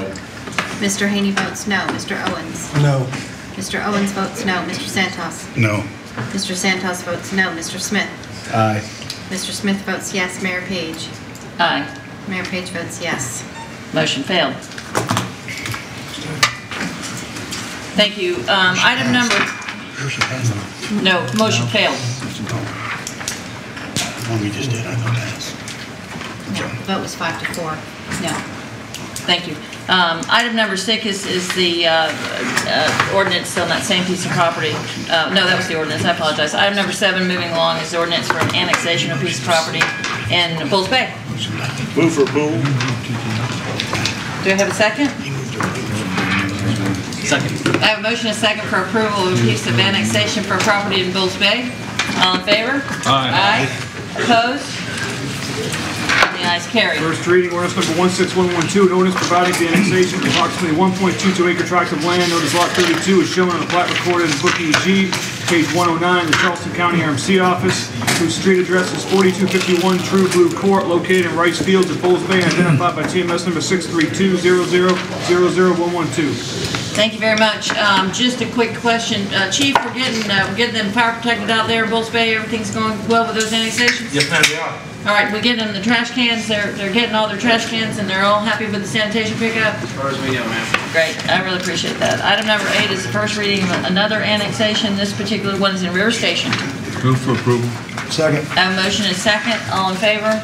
Aye. Opposed? And the ayes have it. First reading, ordinance number 16113, an ordinance providing for the annexation of approximately .477 acre tract of land known as Lot 48, Block A, is shown in the plat recorded in Book EA, page 87, in the Charleston County RMC office, whose street address is 3708 River Station Court, located in River Station Subdivision, K&A Darrell Creek Plantation, and identified by TMS number 596-08000050. Number 9 is another annexation. This particular annexation is in Laurel Hill. Motion approved. Second. I have a motion and a second for approval. Any questions? All in favor? Aye. Opposed? And the ayes have it. First reading, ordinance number 16114, an ordinance providing for the annexation of approximately 1.73 acre tract of land known as PTLT4, is shown in the plat recorded in Book B43, page 391, in the Charleston County RMC office, whose street address is 1591 South Carolina Highway 41, located in Laurel Hill Subdivision, west side approximately 400 feet south of Causey Road, and identified by TMS number 583-0000-100. Last but not least, we have another annexation request, this one in Darrell Place. Move for approval of the annexation. Second. I have a motion and a second for annexation. All in favor? Aye. Opposed? And the ayes have it. First reading, ordinance number 16115, an ordinance providing for the annexation of approximately 1.35 acre tract of land known as Lot 2A, Block A, is shown in a plat recorded in Book S14, page 180, in the Charleston County RMC office, whose street address is 1134 Darrell Place, located in Yohall Subdivision, identified by TMS number 580-0000-125. Thank you. Earlier in the meeting, we had a motion to amend the agenda to move the executive sessions up to item number 11 under new business. We are going to, I'm going to ask for a motion to go into executive sessions for legal and contractual advice on settlement negotiations on a case entitled the Town of Mount Pleasant and South Coast Community Bank, as well as Fire Station 6, discussion of November 18th, 26 pre-litigation mediation and the status of the project, and as well some legal advice pertaining to case number 2005 CP 105622, Pulte Home Corporation, the Town of Mount Pleasant. I have a motion and a second. All in favor? Aye. And the ayes have it. Mr. Chapman, I believe you'll be joining us. Mr. Henchy? We shouldn't be very long.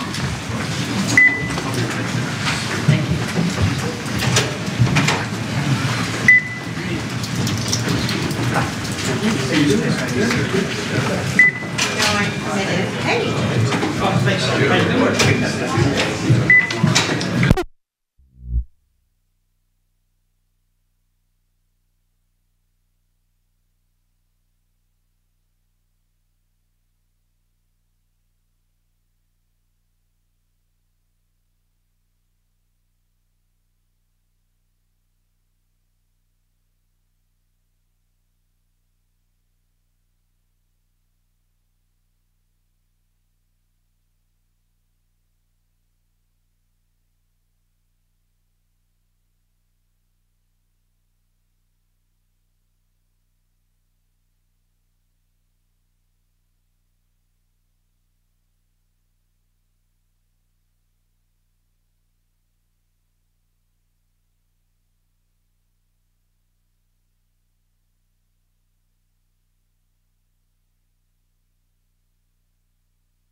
Did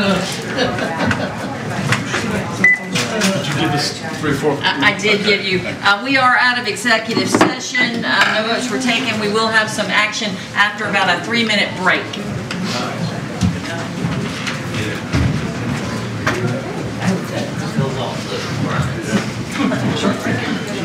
How are you, sir?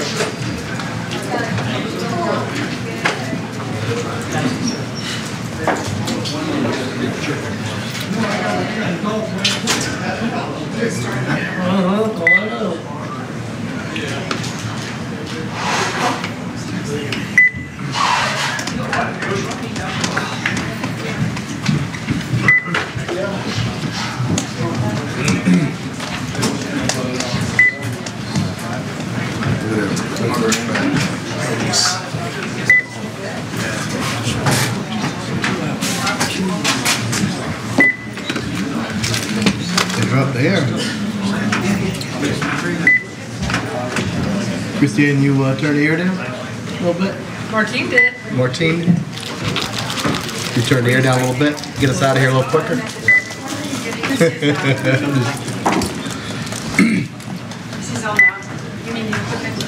Yeah, no, you turn the air down and get us out of here a little quicker.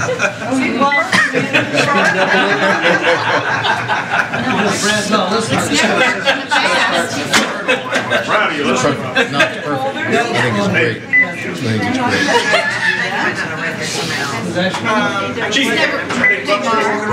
think it's great. Pretty regularly. No, where did I send it? Well, are you comfortable? Very comfortable. Right, yes. I think the sounds, are you comfortable? You know what, this is a heavy jacket. This is a heavy jacket. Mr. Owens has a special green jacket on tonight. Okay, yep. Special. And then I gave Rick the heads up that we needed to touch base with Brad and so you're probably hear something from Rick because I told him it's free. Hey, Frank. How's it going?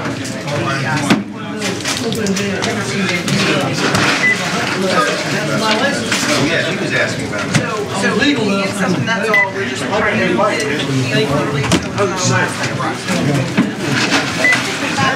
Get you one, go right. current year CIP.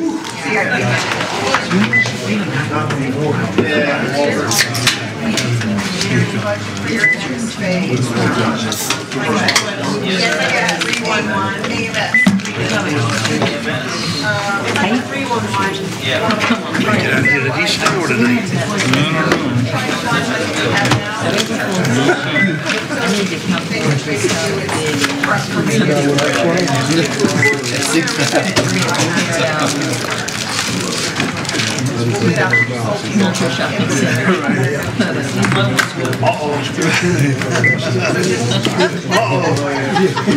Who let that guy do? That would be awesome. Come on, Joe.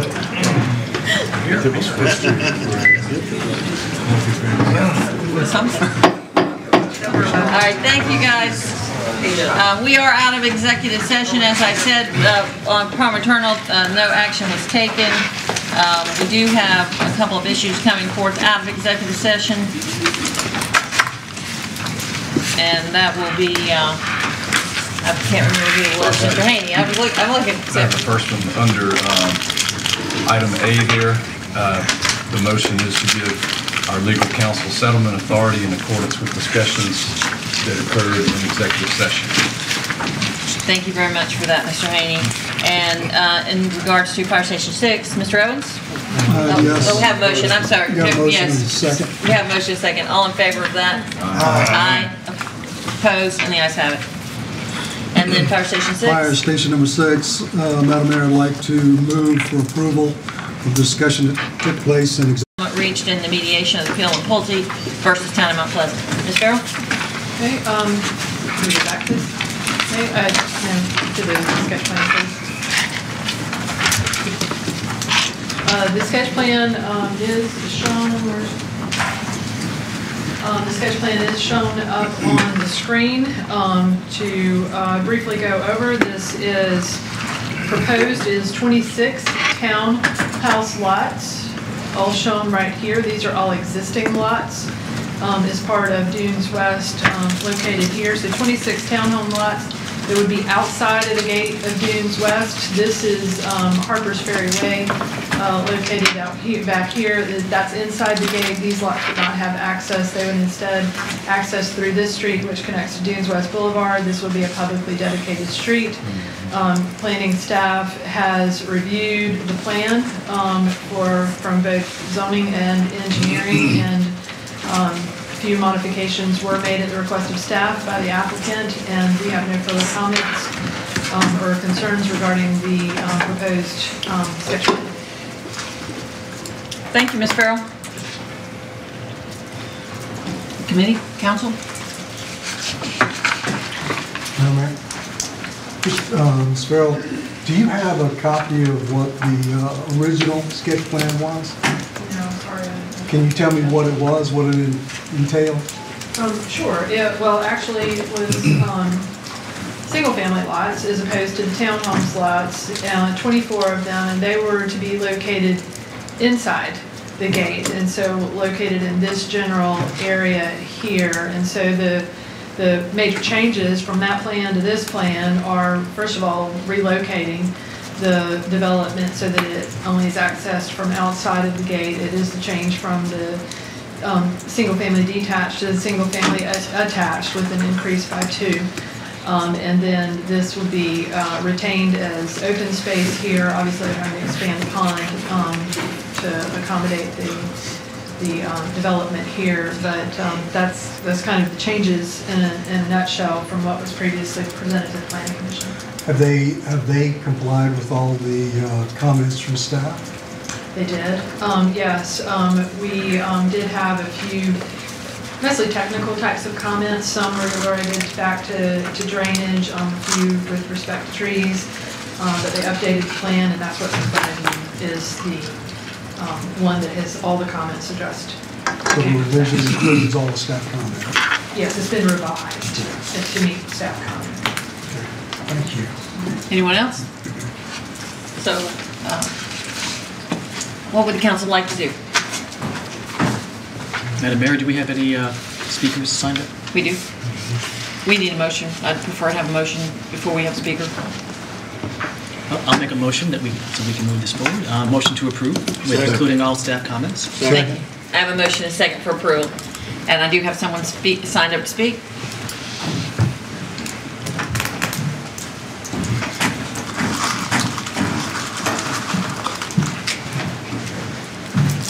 Kevin Cunane, 3032 River Vista Way, Dunes West.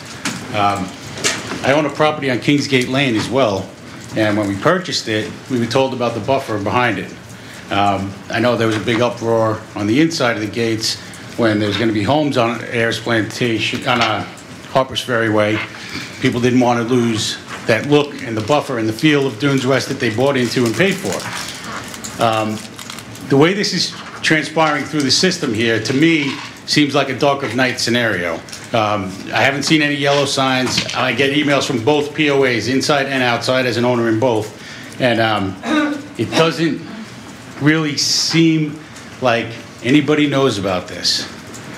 Certainly the people that live there would have some kind of input, but this, proceeding, using a mediation to backdoor through avoidance of planning and other hearings, just doesn't smell right. I mean, to me, you could table this and go through that process, or table it and go with the yellow signs. If nobody's here, that's a pretty strong indicator, especially in that area, that nobody knows about it. As far as the new developer coming in, I have no idea, where they stand versus the other ones. I can tell you, watching construction through the whole place, that things like silt control are a big deal. That's sometimes been ignored with the prior owners. I know that the back gate has a lot of construction right now, and they're doing like a marginal job at controlling the silt and runoff. And the problem is that new pond is big, and those back areas are the parking areas for the other condos that they're going to be swimming if it's not done properly. And just, they should really know that this is coming. It affects people's property values. I'm a landlord there. If the thing goes empty and I'm trying to rent it while they're digging a humongous pond in the backyard, it's something I should know about. I don't think people should be ambushed by this one morning when the bulldozer starts knocking the trees down behind their house. So if there's any way to table it and let the community know, I think that would be the right thing to do. Thank you. Thank you. I have a motion and a second for approval. Other comments? They had a lot of meetings. Questions? I thought they had a lot of meetings about that, about this out with public meetings. With the neighbors. With the neighbors.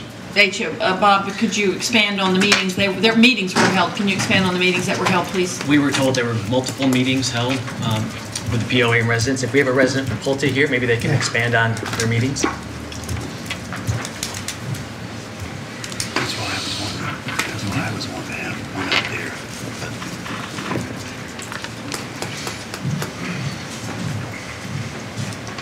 Good evening and thank you. My name is Matt Raines. I work for Pulte Homes, and thank you for taking the time. I know quite a few people have been involved in this process. The right question was how many meetings we've had.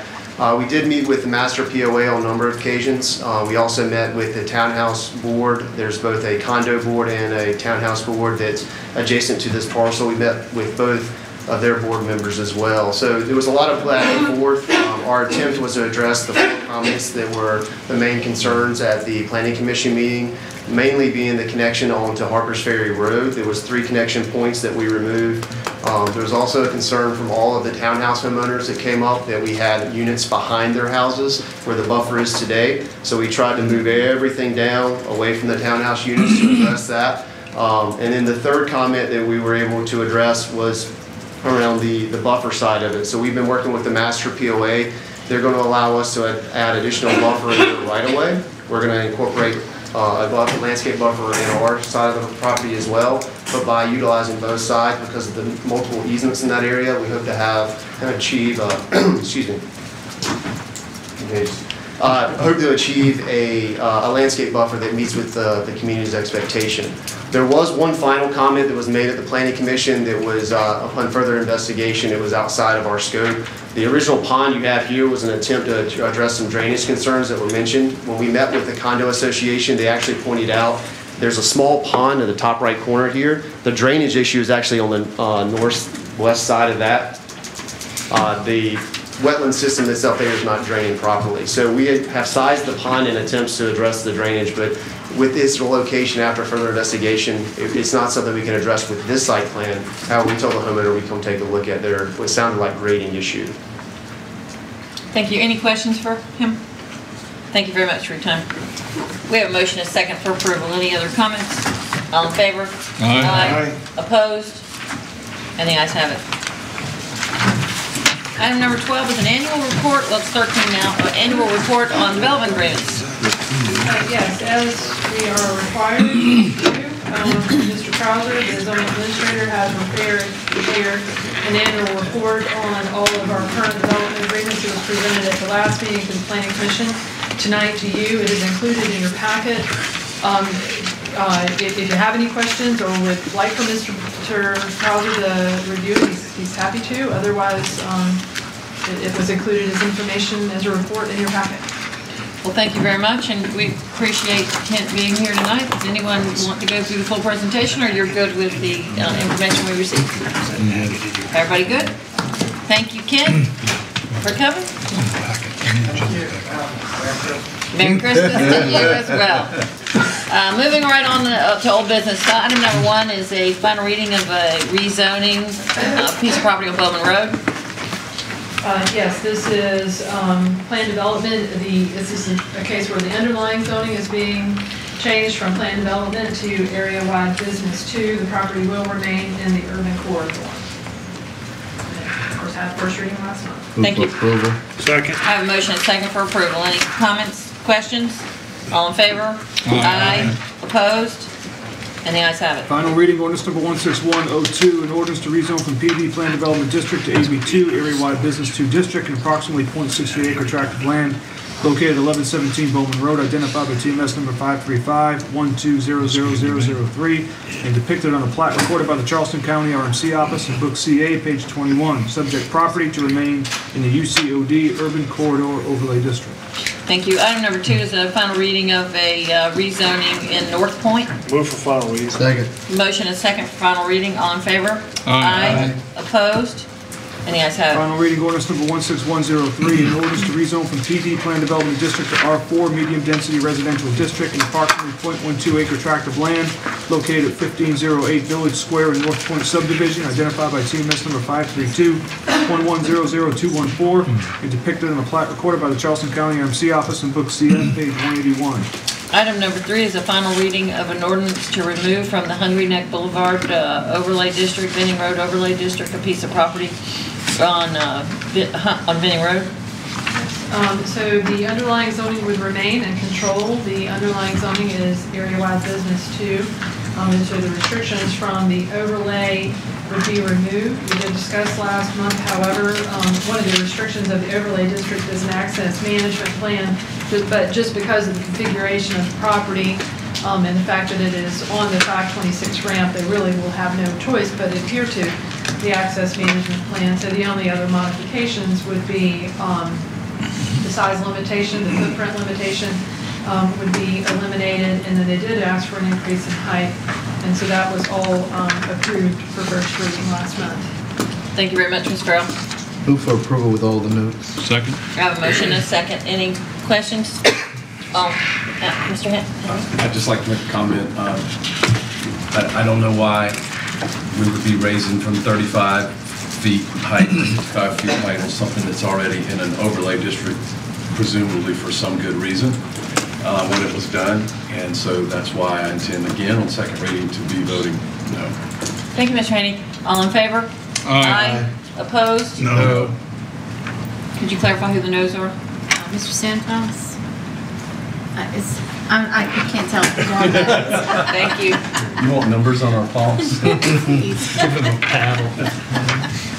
Okay, that was 4 no's, correct? Right, it's the final reading passage. Final reading ordinance number 16104, an ordinance to remove from the HMD VROD Hungry Neck Boulevard, Benning Road Overlay District, an approximately 2.02 acre parcel of land located at 1013 Hungry Neck Boulevard, identified by TMS number 559000020, and depicted on a plat recorded by the Charleston County RMC Office in Plat Book EE, page 382, and to amend the building height plan map by increasing maximum building height on the subject parcel to 55 feet. Thank you. Item number 4 is the final reading of an annexation, Laurel Hill. Move for approval annexation. To the E. Do I have a second? Second. I have a motion and a second. All in favor? Aye. Opposed? And the ayes have it. Final reading ordinance number 16105. An ordinance providing for the annexation of approximately 1.37 acre tract of land located at 1587 Highway 41, identified by TMS number 58300000101, and depicted as Lot 5 in Laurel Hill subdivision on the west side of approximately 620 feet South Cosby Pond Road, on a plat recorded by the Charleston County RMC Office in Book DF, page 18. Thank you. As we move into committee reports, we had several committees that didn't meet. If we have action, we will certainly love to hear your report. If not, I'd ask that you just please submit your report to the clerk. But moving into accommodations tax, Mr. Carrier, I hear we finally got it done and it worked very well. Thank you, Madam Mayor and Council. We implemented a new matrix for this funding quarter, and as such, using that matrix and a lot of discussion by the members of the ATAC, I think it's going to work out real well. But tonight I have funding requests for you all to approve. The College of Charleston softball tournaments and games, $4,875. Low Country Parrot Heads Mardi Crawl on Shem Creek, $1,000. Omar Shrine Temple Installation Weekend, $8,000. Southeastern Wildlife Expo, $10,000. USS Yorktown Pay What You Can Weekend is $5,250. United Soccer Academy of Mount Pleasant 2017 Spring Shootout is $1,625. United Soccer Academy of Mount Pleasant 2017 Charleston Battery Challenge Cup is $1,525. Charleston Food and Wine Festival 2017, $10,000. And a new event that's coming to us, the Charleston Area Sports Commission CAA Men's Basketball Championship 2017 to 2019. For 2017, it's $10,000. That is in the form of a motion for approval, and this will leave us $144,700 for the remainder of this FY16-17 year. Second. I have a motion and a second for the funding request that's approved by the Accommodations Tax Committee. Mr. Garch. Mr. Carrier. Yes, sir. You said 10,000 for Charleston Food and Wine? That's correct. That's held at Marion Square? They actually have about 4 events over here. Okay, thank you. All right. Yes, certainly. Did Charleston Race Week apply for any funding from this? Not in this quarter. Okay, thank you. Coming up though, probably. Okay, so we have had the funding request and they have been fully vetted by the committee. All in favor? Aye. Aye. Opposed? And the ayes have it. Moving down to Finance Committee, Mr. Carrier's the audit report that we all know is wonderful and the enforcement grant. Yes, are we gonna, I guess we're just gonna approve it as presented previously. We do have a recommendation to accept the FY 2016 audit. Emily Cobsack from Green, Finney, and Horton presented the overview to the committee, and we discussed it, and it was excellent. Of course, you've all heard the specifics of it already, but we recommend that you accept it. So moved. I have a motion and a second. I'd like to recognize Emily. Thank you for spending the evening with us tonight, and thank you for bringing us such a nice unaudited report. So we have a motion and a second for approval. All in favor? Aye. Opposed? And the ayes have it. And Chief Ritchie needs a grant. Right. The town has also been awarded a second year of a 3-year DUI enforcement and education grant in the amount of $177,327 with no required local match for 2 police officers. So I move that council accept that in the amount of $177,327. Thank you. I have a motion and a second, and we all know the importance of that. Please don't drink and drive, arrive alive. All in favor? Aye. And the opposed was none. Ayes have it. And moving on down to police, legal, and judicial. Yes. If I may, Planning Committee had a meeting. We don't have any action items left tonight, but I do want to make one announcement. Tomorrow night, there is a special public hearing for the Planning Commission dealing with the Park West, Dunes West agreement and potential amendments to that. I think that's a really important meeting for not only those residents, but for the town. So I just want to encourage anyone watching this meeting that if they are concerned, have any concerns or input on those areas of town, to please attend 5 o'clock tomorrow here in this room. Thank you, Mr. Bremer, for that announcement. The Police Legal Judicial Committee did meet, and we spoke a lot on the consideration of a new format for transcribing public meetings. I think we heard in that there was also some current concerns about transparency, and I would just like staff to bring us some more information before we make a decision on that. So we'll ask staff to bring us some more information next month, and we'll further talk about it. So no other committees had action report. We'll move on to the administrator's report. Let me say one thing about recreation. We did, that'll be in the minutes, of course, but we did recognize Maggie Brown today, a longtime rec volunteer who passed away, and we placed her name on the wall of honor, and Gary was there along with me and the mayor, and it was a very nice thing. I think the family really appreciated it, and it was well received. So and staff appreciated it too. She was really something very special, according to the people that spoke. So and she was great at those sock hops. We heard she didn't miss a sock hop. So we certainly appreciate Miss Maggie Brown, and her daughter was there, and her sister, as well as her niece. It was great. Administrator's report, Mr. DeMora. Just announcing to the public 8 vacancies on several of our boards and commissions. And I would encourage anyone who's interested in getting involved to consider serving on one of these five boards or commissions. Under council new business, the first thing on the agenda is approval for staff to proceed with the drafting of an ordinance to provide for a moratorium on multifamily developments. Mr. Bustos, I believe this is your request. Yes, it is. And I'm not going to belabor the point a lot. You know, we hear a lot every day about traffic. We hear about new large big box stores coming to the north end of Mount Pleasant.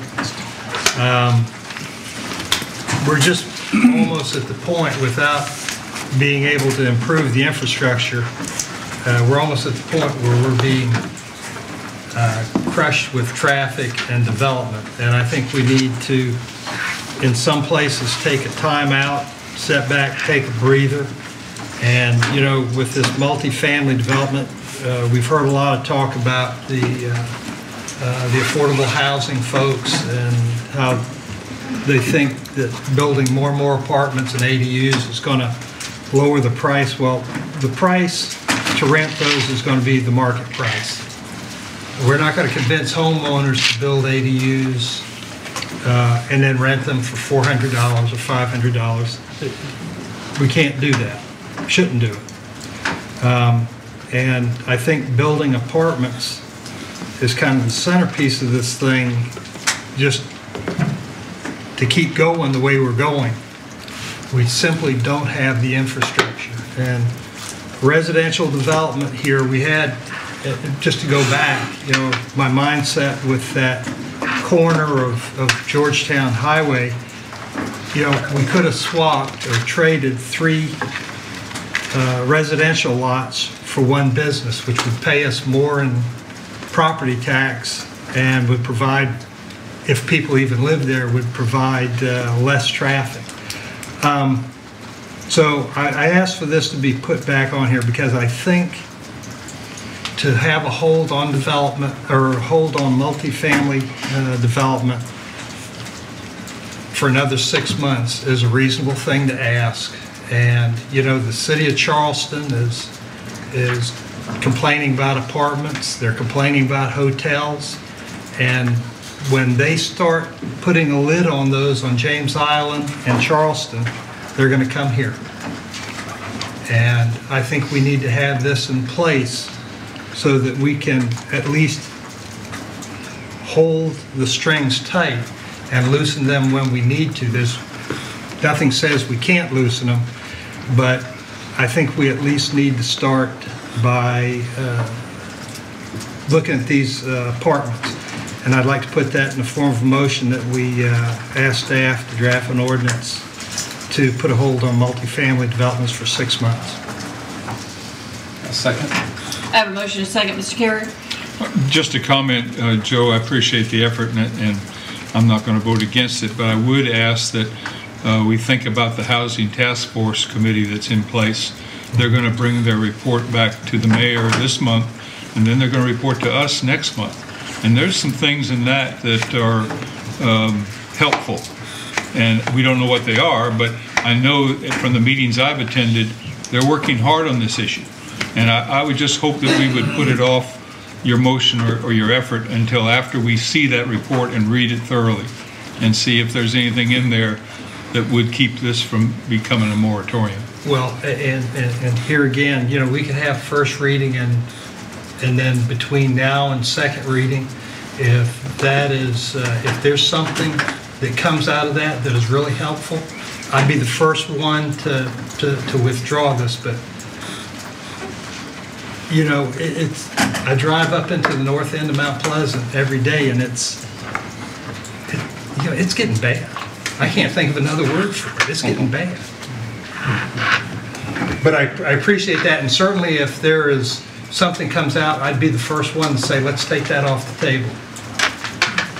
Thank you. Mr. Santos? Yeah, I just got a question for Christine. I don't know if you can answer this or not, but can you tell me how many apartments do we have now that are kind of in the hopper that can be built, that have been approved now? Okay, that depends on how specific. Multifamily, let's say multifamily, I guess. Let's see, my estimation, this is apartments, is 711. This is, you know, we did this in April, and so my numbers are based on this. 711 have been added or getting ready, or will be added in the very near future, and that is since April. 548 likely to be completed in calendar year 2017. These are approved. So these are units that are moving forward, approved projects, going through the permitting process right now. How about townhouses? I don't have that number. Okay. That's just apartments that are already approved now. It would not be subject to this. Right, so this is, well, I mean, and so when I say this, though, I'd like to clarify that 711, for example, would include the 324 at Bridgeside, which are now finished. Okay, So that's incorporated into that number. What do we have coming that is not complete? We've got 6 Mile, the apartments out there that are under construction. Indigo Square, that one is a large one, that's under construction across from Town Center.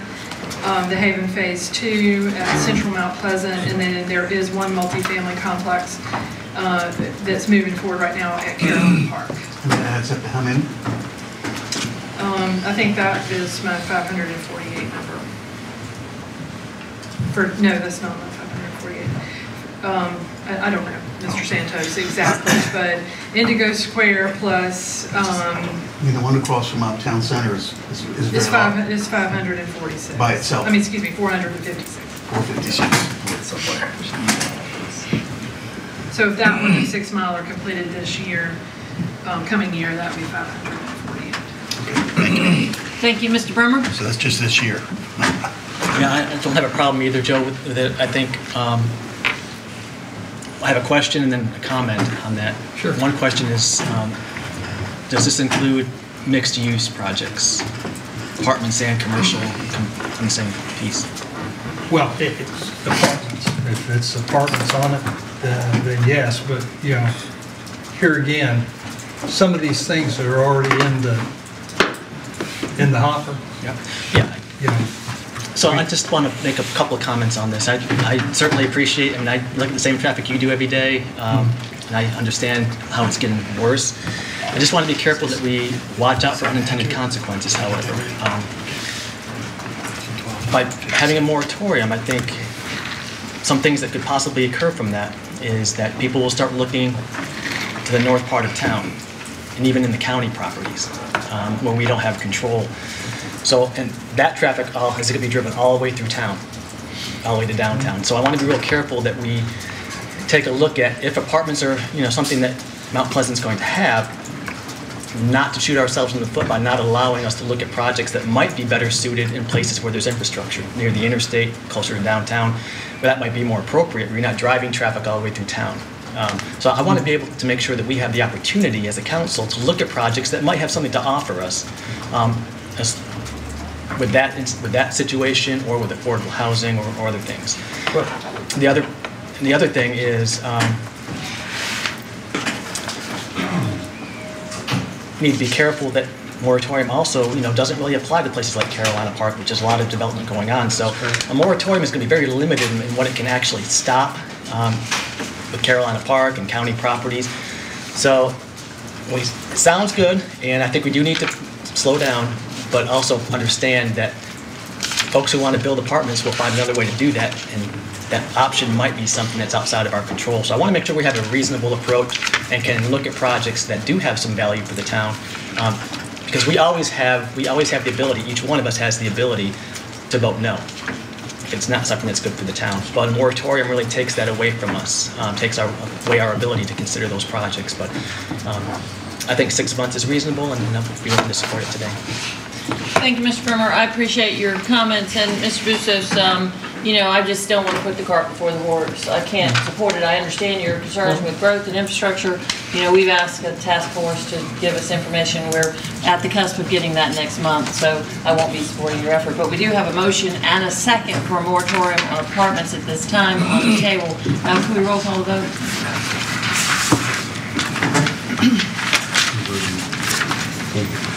Mr. Bremer. Aye. Mr. Bremer votes yes. Mr. Bustos. Aye. Mr. Bustos votes yes. Mr. Carrier. No. Mr. Carrier votes no. Mr. Garch. No. Mr. Garch votes no. Mr. Haney. Aye. Mr. Haney votes yes. Mr. Owens. Aye. Mr. Owens votes yes. Mr. Santos. Aye. Mr. Santos votes yes. Mr. Smith. Nay. Mr. Smith votes no. Mayor Page. No. Mayor Motion Page carries. votes no. Thank you. The almost last item on our agenda tonight is permission to apply for FEMA reimbursement, and I'll need that in the form of a motion. Motion approved. Second. Have a motion and a second to approve for FEMA reimbursement, and let's get that taken care of. All in favor? Aye. And the ayes have it. One item under old business is the ordinance to lease 430 Wilden Street to Charleston County for our library. I have a motion and a second for approval, and I have an interesting statistic for you from our librarian. The Mount Pleasant Library, the main branch of our library, has 1,600 visitors per day. What? Motion to approve. Aye? Opposed? And if there's nothing else to come... Reading ordinance number 16106, an ordinance authorizing the lease of 430 Wilson Street to Charleston County. And we took care of executive session earlier in the evening. If there's nothing else to come before this council, we're adjourned.